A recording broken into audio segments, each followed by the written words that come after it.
ওসমান হাদি হত্যার বিচার দাবিতে মুন্সিগঞ্জ শহীদ মিনার চত্বরে শিক্ষার্থীদের মার্চ ফর ইনসাফ কর্মসূচি। আমরা জানবো সেখানকার পরিস্থিতি। আমাদের সঙ্গে যুক্ত হচ্ছেন সহকর্মী শুভ ঘোষ।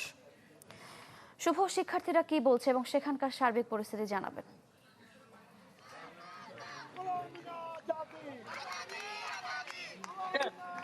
দেখুন, আসলে সদ্য প্রয়াত ইনকিলাব মঞ্চের যিনি মুখপাত্র রয়েছেন শরীফ ওসমান হাদি, তার হত্যার বিচারের দাবিতে কিন্তু আসলে মুন্সিগঞ্জে মার্চ ফর ইনসাফ কর্মসূচি হচ্ছে শিক্ষার্থীদের। এখানে বিভিন্ন স্কুল কলেজের শিক্ষার্থীদের পাশাপাশি নানা শ্রেণী পেশার মানুষ কিন্তু এতে অংশগ্রহণ করেছে। আমরা দেখছি যে মুন্সিগঞ্জের যে শহীদ মিনার চত্বর রয়েছে সেইখান থেকে কিন্তু স্লোগান মুখর এই কর্মসূচিটি শুরু হয় এবং এই কর্মসূচিতে কিন্তু ছোট ছোট শিশুরাও কিন্তু অংশ নিয়ে নতুন বাংলাদেশ গড়তে এলো জুলফিকার স্টিল।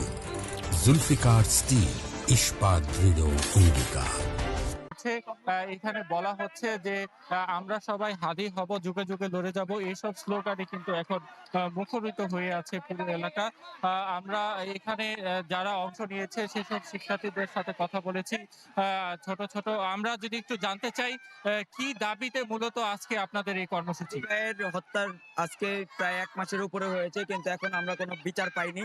হাদি ভাই হত্যার বিচারের দাবিতে মার্চ ফর ইনসাফের অংশগ্রহণ হিসেবে আমরা মুন্সিগঞ্জের ছাত্র জনতা সকলে একত্রিত হয়েছি।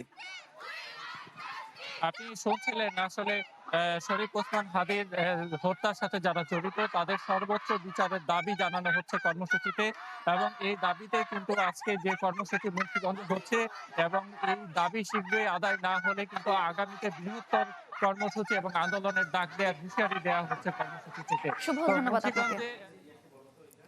দর্শক, ওসমান হাদি হত্যার বিচার দাবিতে মুন্সিগঞ্জ শহীদ মিনার চত্বরে শিক্ষার্থীদের মার্চ ফর ইনসাফ কর্মসূচি, আমরা জানছিলাম সে বিষয়ে।